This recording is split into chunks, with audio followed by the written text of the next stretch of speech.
Break کے بعد ایک دفعہ پھر آپ کو خوش آمدید کہتے ہیں۔ ایاز امیر صاحب، آپ کو بخوبی یاد ہوگا کہ یہ 30 اپریل 2013 کی ایک سٹیٹمنٹ تھی، انفیکٹ ایک تقریر تھی جس کو کوٹ بھی کیا گیا، ہمارے اخبار جنگ کے اندر بھی اس کو کوٹ کیا گیا، لیڈ سٹوری تھی، جنرل کیانی کا بیان تھا، ان کی سپیچ میں سے لیا گیا تھا، جس میں انہوں نے کہا تھا کہ جو آمریت کا رستہ ہے، جمہوریت سے آمریت یا آمریت کا جو رستہ ہے وہ سزا اور جزا سے نہیں روکا جا سکتا۔ ایک طرف ہم یہ ایک سٹیٹمنٹ دیتے ہیں جو کہ پاکستان کے آرمی چیف کی طرف سے آیا، دوسری طرف بہت سی سینئر جرنلسٹ یہ بھی کلیم کرتے ہیں کہ یہ انیشیٹ کیا گیا ہے، یہ سارا معاملہ اس کو پارلیمنٹ میں لایا ہے تو فوج سے مشاورت کر کے ان کو آن بورڈ لے کر یہ تمام کام ہوا ہے۔ آپ اپنے ایکسپیرینس سے کیا کہتے ہیں ایاز امیر صاحب، اور اپنے تجزیے سے کیا آپ کو لگتا ہے کہ واقعی ایسا ہوا ہوگا، اور اگر پوچھا گیا ہوگا تو یہ کہہ دیا گیا ہوگا کہ جی بے شک ٹھیک ہے، آپ ایک انڈیویجول کو بے شک کر دیں؟ اگر وزیر اعظم یا کوئی اہلکار فیڈرل گورنمنٹ کا آرمی سے پوچھتا ہے کہ دیکھیں ہم یہ کرنا چاہتے ہیں، تو آرمی نے یہ کہنا کہ آپ نہ کریں، وہ صرف کہیں گے ہاں جی آپ قانون اور آئین کے مطابق جو بھی کرتے ہیں ہمیں کوئی اعتراض نہیں ہوگا، یہی موقف فوج کا ہوگا۔ تو اسی لیے یہ زیادہ اہم بن جاتا ہے، زیادہ سینسٹیو بن جاتا ہے کہ آپ پھر ایسی کارروائی نہ کریں جس پہ شائبہ گزرے کہ دیکھیں آپ نے پورا آئین اور قانون کے مطابق آپ نہیں کر رہے۔ یہ سارے دیکھیں نا، عدلیہ کا جو سارا رول ہے، عدلیہ کو ہم بھی احترام سے کرتے ہیں، دیکھتے ہیں، ہم بھی بہت سارے لوگ لائرز موومنٹ وغیرہ میں بھی رہے، لیکن جو عدلیہ کا اس کے بعد جو ایک ایکٹیویزم ہے، کئی چیزوں کے بارے میں بہت کنسرنڈ اور پیشنیٹ ہونا، کئی چیزوں کی طرف بالکل آنکھیں بند کر لینا۔ اب یہ جو یہاں ذکر پہلے بھی ہوا ہے اصغر خان کیس کے بارے میں، اس کے بارے میں بھی سپریم کورٹ نے ڈائریکشنز فیڈرل گورنمنٹ کو دی تھیں کہ آپ ایکشن لیں۔ اس کے بعد سپریم کورٹ نے ایک دفعہ بھی پوچھا ہے سابقہ حکومت سے جو جا چکی ہے یا موجودہ حکومت سے کہ ہمارے ڈائریکشنز کا کیا بنا اور آپ نے کیا کیا؟ وہاں پہ کچھ نہیں ہوا۔ تو اس کے بارے میں کچھ چیز نہ کریں آپ، اور ایک چیز کے میں آپ پوچھیں، اور جیسے راجہ صاحب نے کہا کہ اٹارنی جنرل کہے کہ ہم 30 دن میں دیں گے، تو آپ کہیں نہیں 30 دن نہیں ہے، تو اس میں آپ اتنا شد و مت دکھائیں، تو اس سے پھر دیکھیں نا ڈبل سٹینڈرڈز کا چارج جو ہے جوڈیشری پہ نہیں لگنا چاہیے، اور اس سارے جو ہے کارروائی میں اگر یہ تھوڑا سا بھی شک ایسے گزرے تو پھر سارا کا سارا جو ہورائزن ہے وہ دھندلا بن جاتا ہے، پھر جو ہے جو مرضی کسی کے ذہن میں آئے، پھر اس کانسپیریسی کو یا اس شک کو، اس سسپیشن کو ایسے خواہ کی ہوا ملتی ہے، یہ نہیں کرنا چاہیے۔ اچھا رائے صاحب، ایک تو آپ نے بھی یہ سٹیٹمنٹ دیکھی، اب یہ جنرل کیانی کی جو سٹیٹمنٹ آئی تھی، اس سے جو ایک ادارہ ہے اس کی بھی جو پالیسی ہے وہ ریفلیکٹ کر رہی ہوتی ہے، جیسے ایاز امیر صاحب نے کہا اگر کسی نے پوچھا ہوگا تو یہ تو نہیں کہہ سکتے کہ نہ کریں۔ اب کیا اگر ہسٹری ہم دیکھیں تو آلدو جتنے بھی واقعات ہوئے ہیں انٹرنیشنلی بھی، پینوشے کا کیس ہوا، ملوسیوچ کا ہوا، اور پاکستان کے اندر بھی انفیکٹ میں ناٹ ریزن کے لیکن جن کو بھی کیا گیا وہ کمپینینز کے ساتھ کیا گیا، لوگوں کو ساتھ ملایا گیا، کسی انڈیویجول کا شاید ہی ہوا ہو۔ اب یہ ایک انڈیویجول کا ہو رہا ہے، آپ کو لگتا ہے کہ اگر اس کے اندر یہ انویسٹیگیشن ٹیم ایف آئی اے کی لیٹ سے شامل کر دیتی ہے 5 لوگوں کے، یہ 5 کور لوگ تھے جن سے مشورہ کیا گیا، یہ ایڈنگ اور ایبیٹنگ کے زمرے میں آتے ہیں، تو پھر یہ معاملہ جو ہے اس کو ایک سینکٹیٹی مل جائے گی، ٹھیک ہے جی ایک پوری تھورو انویسٹیگیشن کے بعد یہ اب ہو رہا ہے؟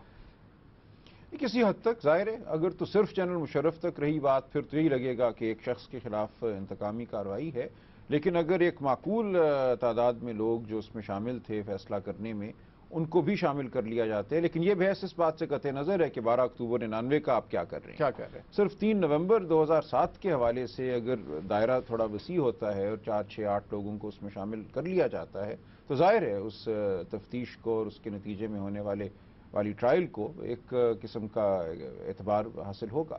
وہ اگر کہتے ہیں کہ جی جیسے میں نے پہلے بھی وہ کہتے جی کوسچن جو تھا وہ تو 3 نومبر کے حوالے سے 99 تو زیر بحث ہے ہی نہیں، اس کو تو پروٹیکشن حاصل ہے، وہ اب شاید ڈیبیٹیبل رہا ہی نہیں ہے معاملہ، انفیکٹ ججز کی اپوائنٹمنٹ بھی اب پروٹیکٹڈ ہے پوری طرح سے، اس کو کیری فارورڈ بھی کر رہی ہے 18ویں ترمیم، تو آپ کو نہیں لگتا کہ وہ تو پھر کبھی انڈر کوسچن آ ہی نہیں سکتا 12 अक्टूबर का हो या 77 का हो, तो क्वेश्चन में देखिए 77 तो मेरा ख्याल है अब एक किताबी सी बात है, उसमें शामिल लोग पता नहीं कौन हयात है कौन हयात नहीं है। 99 के लोग तो मौजूद हैं।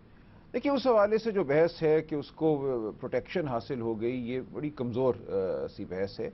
किसी भी जुर्म को क्या पार्लियामेंट ख़त्म कर सकती है, ये मेरी नज़र में मुमकिन नहीं है। मासवाए ये कि पार्लियामेंट कहे कि आइन को मुअत्तल करना, आइन के ख़िलाफ़ बगावत करना जुर्म था ही नहीं अक्टूबर 99 में, लिहाजा जो कुछ उन्होंने किया वो बिल्कुल ठीक था, ये अगर कह दे पार्लियामेंट विद रेट्रोस्पेक्टिव इफेक्ट कह सकती है, तो उस सूरत में तो आप उस चीज़ को एक तरह की प्रोटेक्शन दे सकते हैं, उसके गिर्द एक हिसार कायम कर सकते हैं। लेकिन ये पार्लियामेंट ने कभी नहीं कहा। पार्लियामेंट ने सिर्फ इतना कहा कि उस कदम के नतीजे में जो अहकामात जारी किए और उन अहकामात के नतीजे में जो निज़ाम कायम हुआ, उसको हम इस हद तक मान लेते हैं कि उसके तहत होने वाले आमाल बिल्कुल नफ़ी नहीं उनकी होगी। वो जो इक़दामात हैं, जो हुक्म हैं, उनका जो इफ़ेक्ट है, असर जो है वो कायम रहेगा। ये किसी ने नहीं कहा कभी भी कि 12 अक्टूबर 99 को एक संगीन जुर्म का इर्तिकाब नहीं हुआ था, जो कि यकीनन हुआ था। लिहाजा ये कहना कि उस हवाले से अब आइन ने कोई पाबंदी लगा दी है कि आप वहाँ झांक भी नहीं सकते, उस तरफ मुड़ के देख भी नहीं सकते, ये बिल्कुल गलत बात है। बल्कि इससे आगे बढ़कर एक नज़रिया हमारे सुप्रीम कोर्ट के सामने बहुत बहस में रहा है बेसिक स्ट्रक्चर का। मैं उसकी सख्त उसके खिलाफ हूँ, उस नज़रिए के, लेकिन बहरहाल कोर्ट में उसकी पजीराई है। और अगर हम बांग्लादेश को देखें, वहाँ उन्होंने ये कहा कि जितनी दफ़ा भी बांग्लादेशी पार्लियामेंट ने मार्शल लॉ की तौसीक की है, वो तौसीक का लदम है, क्योंकि बेसिक स्ट्रक्चर के मुनाफी है। किसी पार्लियामेंट को यह हक हासिल नहीं है कि वो पार्लियामेंट आइन के खिलाफ एक बगावत की तौसीक कर दे और उसको नज़रअंदाज कर दे या उस पर कोई लिबादा चढ़ा दे। तो अगर हम बेसिक स्ट्रक्चर की डॉक्ट्रिन को मानते हैं तो कोई भी प्रोटेक्शन, कोई भी जो तौसीक की गई है किसी गैर आइनी कदम की, वो कलअदम है।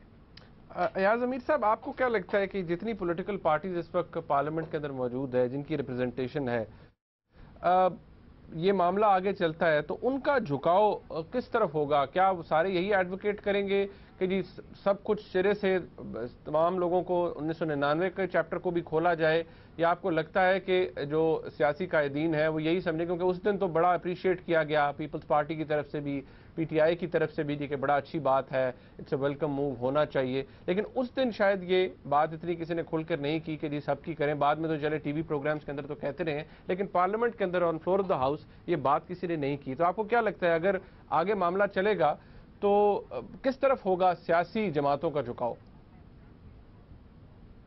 पता नहीं जी इनकी क्या विजन होगी। उस दिन तो इन्होंने बिल्कुल हर चीज़ को एब्डिकेट करके रख दिया। जो एक सियासी position peoples party Tehreek Insaf ले सकती थी कि हाँ ठीक है, मुशर्रफ के खिलाफ आप एक्शन लें, लेकिन अपना भी दामन देखें, आपने जो माजी में किया है वो करें, उन्होंने बिल्कुल कुछ नहीं किया। उस दिन तो जो ढोल बज रहे थे, ताली बज रही थी, सब कुछ शामिल हो गए। लेकिन मुनीब साहब, मैं एक और चीज़ आपसे कहता हूँ कि हम एक चीज़ से बिल्कुल अपने आप हमने अपनी नज़रें बंद कर दी हैं।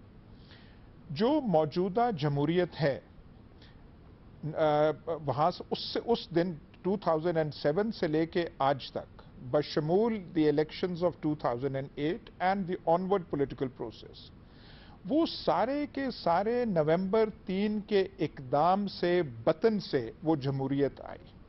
हमारी पटरी तब रुकी हुई थी एक नुक्ते पे। मुशर्रफ जो हैं अपनी वर्दी उतारने को तैयार नहीं थे जब तक उन्हें मुस्तकबिल की गारंटीज ना मिलें। वर्दी पहने हुए जमहूरियत और इलेक्शंस बिल्कुल बेमाने थी। नवंबर 3 के इकदाम की वजह से, और वो 15-20 दिन ही रहा था, उसके बाद वो जो पुरानी सूरत हाल है उस पे वापस हम आ गए थे। वो डिविएशन जो थी, उस डिविएशन के तहत उसको गारंटी समझते हुए मुशर्रफ ने अपनी वर्दी उतारी। उसके बाद जो है आर्मी कमांड में चेंज हुई। फिर जो हमने देखा कि मुशर्रफ साहब के चेहरे पे उस दिन अफसुर्दगी थी, वो तब भी आई जब उनको बैटन कियानी साहब को देना पड़ा। फिर इलेक्शंस हुए और इलेक्शंस में कुछ मानी आ गया, और जजेस की रिहाई इलेक्शंस की वजह से हुई। अभी तक वो वजीर आजम का ओथ नहीं लिया था गिलानी साहब ने कि उन्होंने कहा मैं ऑर्डर करता हूं सारे जजेस रिहा हों। और जो रेस्टोरेशन भी हुई जजेस की, जो कभी पाकिस्तान की तारीख में कभी नहीं हुआ, जो रेस्टोरेशन हुई दोबारा इनकी, एक दफा पहले हो चुकी थी रमडे साहब की डिसीजन की वजह से, नवंबर 3 हुआ, गिरफ्तार हुए, गिलानी साहब ने इनको रिहा किया, फिर मूवमेंट और आर्मी चीफ मतलब नवाज शरीफ, पॉपुलर फोर्स और आर्मी चीफ मिलके वो एक दोबारा रेस्टोरेशन कर रहे हैं। तो ये सारा उस बड़े सिचुएशन का कॉन्टेक्स्ट है। हमारे जज साहिबान और जो हमारे ये एक्टिविस्ट लॉयर्स हैं जो ये पिटिशंस मूव कर रहे हैं, वो अपनी आंखें सारे जो है कॉन्टेक्स्ट से कैसे बंद कर सकते हैं? सही। एक ब्रेक का वक्त है नाज़रीन। अयाज मीर साहब ने काफ़ी अहम बात की। जब ब्रेक से वापस आएंगे, एक और डिसीजन है जो कि इसी फेडरल गवर्नमेंट ने, इसी वफाकी हुकूमत ने लिया है, वो किस हद तक दुरुस्त है। एक ब्रेक के बाद फिर बात होगी। हमारे साथ रहिए।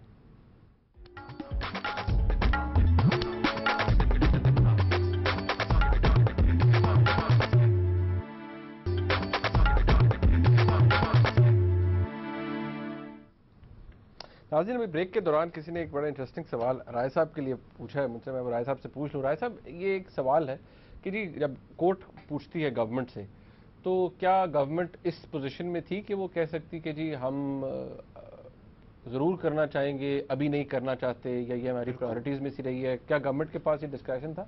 बिल्कुल था। अच्छा, ये गवर्नमेंट तो एक मौक़िफ़ तो ले सकती है ना। उसके बाद अगर सुप्रीम कोर्ट ये समझे कि गवर्नमेंट का मौक़िफ़ गैर कानूनी है, तो फिर ही सुप्रीम कोर्ट उस मौक़िफ़ से इख्तिलाफ कर सकती है। सुप्रीम कोर्ट कोई पॉलिसी के फैसले तो नहीं करती। हुकूमत अगर अपनी पॉलिसी का इजहार करे और वो पॉलिसी किसी कानून से मुतसादिम ना हो, तो फिर वो ठीक है।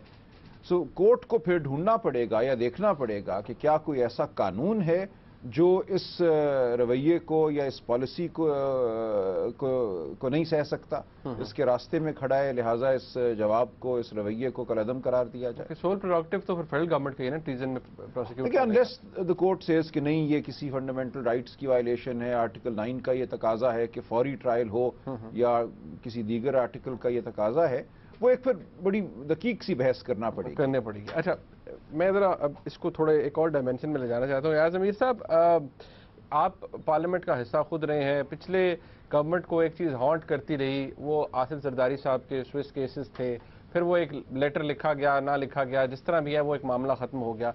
अब जो पाकिस्तान की वफाकी हुकूमत है, इसने फैसला किया है कि वो उस डिसीजन के खिलाफ अपील करेंगे जो कि स्विस अथॉरिटीज़ का है जी, कि ये मामला उन्होंने कहा जी नहीं खोला जा सकता। ये अपील में चले गए हैं, इन्होंने अपेरेंटली लॉयर्स भी इंगेज कर लिए हैं। आपको लगता है कि ये फिर ये भी आपको लगता है कि ये एक अंडर ऑब्लिगेशन है कि नहीं जी करना है, बिकॉज कोर्ट के अंदर मामला अभी तक चल रहा है, पेंडिंग है, या यहाँ पर एक वो रिकन्सिलिएशन की पॉलिसी होनी चाहिए थी? COD के सिग्नेटरीज ये पार्टी हैं, तो इनको ये नहीं करना चाहिए था? एक तो मसला चल रहा है सुप्रीम कोर्ट में जिसमें अटॉर्नी जनरल ने वाजे किया, और फिर वो दूसरे खत वाली बात आ गई, उसमें भी थोड़ा इबहम है, उसमें भी थोड़ी कंफ्यूजन पैदा हुई, क्योंकि वो गवर्नमेंट को दूसरा खत नहीं लिखा गया था, लॉ फर्म को लिखा गया था। आप यही इतराज कर सकते थे कि लॉ मिनिस्ट्री को अपनी प्राइवेट फर्म समझ करके जरदारी साहब इस्तेमाल कर रहे हैं, लेकिन वो स्विस गवर्नमेंट को दूसरा खत नहीं लिखा गया था। लेकिन ये जो लॉयर्स एंगेज किए गए हैं और जिनसे कहा गया है कि आप कहिए कि नहीं इसको रीओपन होना चाहिए, ये खालिस्तन गवर्नमेंट का इनिशिएटिव है, गवर्नमेंट की पहल है। इस पे ये सरफे नज़र भी कर सकते थे, इस पे बिल्कुल ढीला कदम भी रख सकते थे। मेरा फिर ये मौक़िफ़ है, माजी में हमारी तारीख में बहुत सारी काबिल एतराज़ चीज़ें हुई हैं, करप्शन की कहानियाँ हुई हैं, लेकिन वो कहीं एक तरफ सिर्फ करप्शन जो है वो कन्फाइंड नहीं रही। जहाँ पे सदरदारी पे इल्ज़ाम है और बड़ा सख्त इल्ज़ाम है, अभी तक कोई प्रूफ तो नहीं हो सका, लेकिन चार्ज है कि ये हुआ, स्विस बैंक्स में पैसे हैं, तो मनी लॉन्ड्रिंग के चार्जेस जो हैं दूसरों पे भी हैं। बड़ी अहम शख्सियात हैं जो हुकूमत में बैठी हैं, उनकी तरफ से इतराफ़ी कन्फेशनल स्टेटमेंट्स 164 के तहत वो पड़े हुए हैं कहीं ना कहीं। कई केसेस हैं कि लोन वापस नहीं किए गए, 15 साल पुराने, 20 साल पुराने। असगर खान केस का मैं 2-3 बार मैं जिक्र कर चुका हूं। तो ये पूरा का पूरा जो हमारा माजी का हमाम है, उसमें इतनी सारी चीजें हैं जिससे अगर आप तौलिया हटाएं तो बहुत सारा बीच में फिर वो जो है आपको गंद जो है नजर आ जाएगा। जब आप वो सारी चीजों पे नजर नहीं डाल रहे और जब आपने इफ़हाम तफ़हीम की बात भी की और चार्टर ऑफ डेमोक्रेसी भी किया और आपने कहा कि नहीं, हमने जमहूरियत को जो है मजबूत करना है और ये जमहूरियत के पौधे को की नशोनुमा करनी है, तो फिर शायद थोड़ा सा ज़र्फ दिखा दिया जाता, जब आपको ये भी पता है कि अपने दामन में भी बहुत सारी चीज़ें हैं। तो लेकिन हुकूमत ने ये जो पहल वकील वो हायर करके या कोशिश है या मूव है अभी तक के स्विस हकाम को ये बावर कराया जाए कि केसेस दोबारा से खोले जाएं, ये हुकूमत ने पहल की है, इनिशिएटिव उन्होंने लिया। अच्छा राय साहब, आपको भी do you agree with Ayaz साहब कि वाकई गवर्नमेंट का इनिशिएटिव है और गवर्नमेंट इस इंप्रेशन में नहीं है, क्योंकि ये मामला आपको पता है अभी भी एनआरओ अमल दरामद case court is I guess it's still pending with the court, वो एक मामला चल रहा है अभी तक, उसका कोई फाइनल कंक्लूजन नहीं होता। गवर्नमेंट इज ऑब्लाइज्ड कि अगर एक रिप्लाई आ गया है तो अब उसको गवर्नमेंट ने कोई फर्दर एक्शन, अगर कोई रेमेडी है, अपील इज रेमेडी, चले ठीक है जी वो कर दें। डू यू थिंक गवर्नमेंट का इनिशिएटिव है या बिकॉज कोर्ट के अंदर फिर ये बात बिल्कुल है कि चूंकि मामला भी अदालत में है तो अदालत ने ये पूछना तो था इस हुकूमत से कि अगर ये 22 नवंबर का खत इतना काबिल एतराज़ है जैसा कि अदालत को बताया गया है कि इंकशाफ किया गया, तो फिर अब आप क्या कर रही हैं इस 22 नवंबर के खत को ज़ाइल करने के हवाले से। अदालत को बताया गया कि 10 दिन हासिल थे पिछली हुकूमत को अपील करने के लिए, जब स्विस हुकाम ने कहा फैसले हम केस नहीं खोलेंगे, लेकिन उन्होंने उन 10 दिनों में अपील नहीं की। तो सुप्रीम कोर्ट का ये पूछना बिल्कुल फिर बनता है कि चले उन्होंने तो नहीं की, अब आप क्या कर रहे हैं। तो मैं समझता हूँ इसी तनाजुर में इस हुकूमत ने जो भी कदम उठाए हैं, वो वकला वहाँ पे अपॉइंट किए हैं स्विट्ज़रलैंड में, वो इसी तनाजुर में की हैं कि अदालत के सामने तो अब हम हैं, ये इंकशाफ भी हम कर चुके हैं, तो अदालत पूछेगी अब क्या, इसके बाद आप क्या करना चाहते हैं। तो ये बिल्कुल एक अदालत से मकालमा जो है उसी के तनाजुर में ये सब कुछ हो रहा है। अच्छा राय साहब, मुझे ये बताएं कि आपको के उसमें डॉक्टर मुबशर हसन के को आपने उनको एडवोकेट उनके केस को करते रहे हैं, एनआरओ का जो प्रिंसिपल केस था उसके अंदर भी अब जो रिस्पांस आ गया, इनफैक्ट पहले भी जब आपसे डिस्कशन होती थी आपने तो बड़ा उसको थॉरोली किया, रिपोर्टेड जजमेंट से आपका नाम भी है। व्हाट डू यू फील कि अब इन्होंने अपील कर दी है, लेकिन व्हाट इज द फेट, अब कोई हम वो किस चीज़ को बीट कर रहे हैं?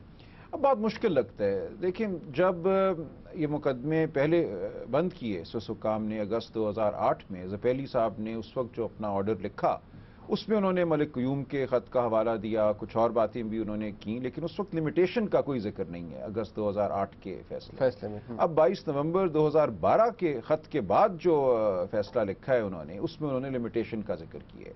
इससे यह ज़ाहिर होता है कि 2008 और 2012 के दरमियान किसी वक्त लिमिटेशन जो है स्विस कानून के तहत ख़त्म हुई, 15 साल का जो वो बताते हैं। लोगों का ख्याल है ये अगस्त 2012 में 27 अगस्त 2012 को 15 साल का जो अरसा था वो ख़त्म हो गया। तो मगर ऐसी बात है 15 साल का अरसा भी ख़त्म हो गया, उन्होंने मुकदमे बंद भी कर दिए, मुकदमे बंद करने के ख़िलाफ़ जो अपील की मुद्दत थी वो भी गुजर गई, तो अब मुश्किल लगता है। लेकिन ये मामला स्विस कानून ही हल कर सकेगा कि इसके बावजूद क्या स्विस कानून में कोई ऐसी गुंजाइश है कि मुकदमों को फिर खोला जा सके, क्या हुकूमत के पास कोई ऐसी शहादतें मौजूद हैं जो पहले स्विस हुकाम को नहीं दी गई, दानिस्ता नहीं दी गई, जो अब शायद दी जा सके और मामला दोबारा चल सके। मैं एक और ज़रा थोड़ी सी उमूमी बात भी करना चाहूँगा। देखिए, जो बात अयाज साहब ने की बिल्कुल दुरुस्त है। हमारा हमाम जो है वो बहुत ही गंदा है और उसमें आलाइशें ऐसी हैं कि हम देखना नहीं चाहते, लेकिन हम क्या करें, अब इस हमाम को उठा के हम फेंक दें, इसको एक माजी का किस्सा कहें, क्योंकि हमारा तो हर रोज जो है वो आलाइश ज़दा है। हमारा आज का हाल कल हमारा माजी होगा, तो क्या हम हर रोज होने वाले वाकयात को माजी का हिस्सा बनाकर सरफ नज़र करते जाएं?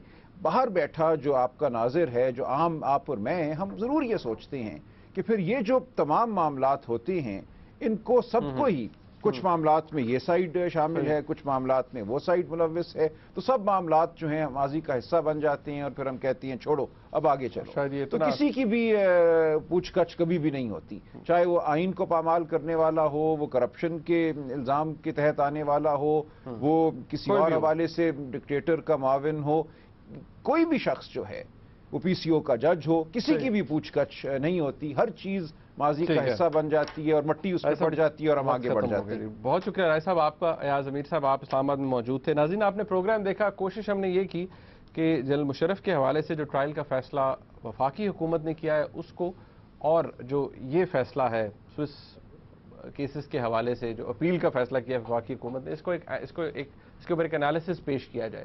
اس کے اندر کوئی یہ ابو پارٹی لائنز تھا، کوئی اس کے اندر یہ نہیں تھا کہ کوئی لڑائی ہو، لیکن کوشش یہ کی گئی کہ آپ کو ایک انالیسس پرووائڈ کیا جائے. اس پروگرام سے اتنا کچھ ہی. انشاءاللہ آپ کو اگلے جمعے نجم سیٹھی صاحب بھی میرے ساتھ جوائن کریں گے. 5 جولائی کو فرائیڈے، سیٹرڈے اور سنڈے آپ آپس کی بات ایک دفعہ پھر نجم سیٹھی صاحب کے ساتھ دیکھ سکیں گے. اس پروگرام کو دیکھنے کا بہت شکریہ. خدا حافظ.